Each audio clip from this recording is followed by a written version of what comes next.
YCP ప్రభుత్వం చూసాం కదా, ఎలా ఉందంటారు మేడం? అభివృద్ధి ఎలా జరిగిందంటారు? పరిపాలన ఎవరితో బాగుందంటారు? అభివృద్ధి బాగానే జరిగింది కదండి. అంటే ఏమేమి జరిగిందంటారు? ఎలా జరిగింది? పోర్ట్లు కానివ్వండి, స్కూల్స్ కానివ్వండి అన్నీ బాగా జరిగాయి కదా. ఇంకా ఏమేమి జరిగినాయి అంటారు? మనకు ఆవు నియోజకవర్గంలో చూసుకుంటే కనుక అభివృద్ధి జరిగిందంటే కనుక మీరు ఏం చెప్తారు?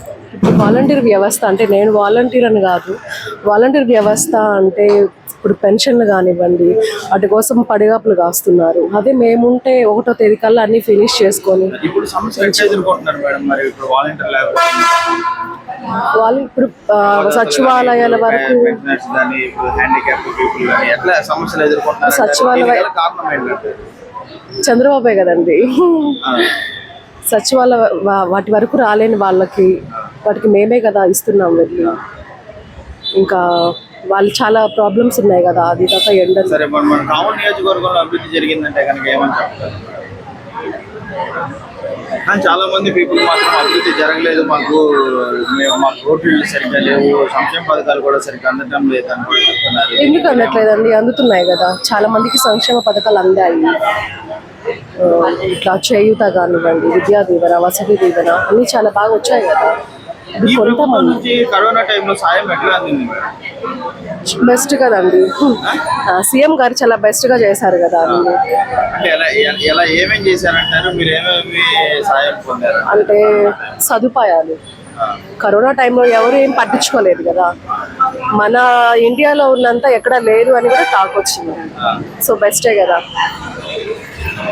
మరి ఇక్కడ కృష్ణారెడ్డి గారును మరి ప్రతాప్ రెడ్డి గారు ఈసారి కృష్ణారెడ్డి గారు ఫస్ట్ టైం పోటీ చేస్తున్నారు, ప్రతాప్ రెడ్డి గారు 2 టైమ్స్ ఆల్రెడీ. మరి ఈసారి హ్యాట్రిక్ కొట్టబోతున్నారంటారా? మరి ఖచ్చితంగా ప్రతాప్ సారే గెలుస్తారండి. ఎంత మెజార్టీతో గెలుస్తారు? ఏమైనా ఐడియా ఉందా?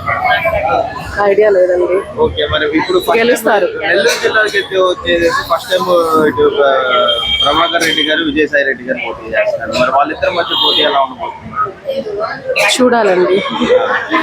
అంటే విజయసాయి రెడ్డి గారు ఇప్పుడు మనకి ఫస్ట్ టైం పోటీ చేస్తున్నారు కదా, ఇక్కడ నుంచి మరి ఎట్లా ఉండబోతుంది?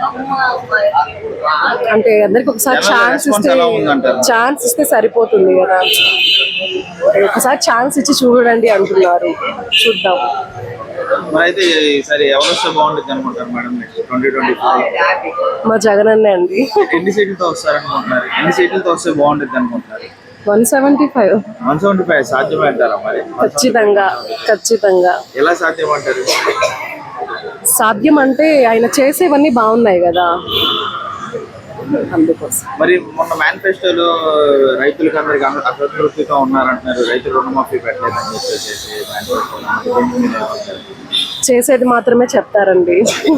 అనవసరపు వాగ్దానాలు చేసి చేయకుండా అవసరం లేదు కదా, చేసేది మాత్రమే. సంక్షేమ పథకాలు కానీ, ఇదే డెవలప్మెంట్ కానీ జనసేన, బీజేపీ, టీడీపీ కలిసి వస్తాం, ఖచ్చితంగా నెరవేరుస్తాం అని కూడా చెప్తున్నారు. మరి వాళ్ళకి సరే చెప్తారండి, చేయరు కదా. అంటే మనం చంద్రబాబు పాలనలో చూసాం చేస్తారా లేదా అని, చేయలేదు కదా. అది జగనన్న పాలనలో జరిగింది, ఆయన చెప్పింది మాత్రం చేశాడు.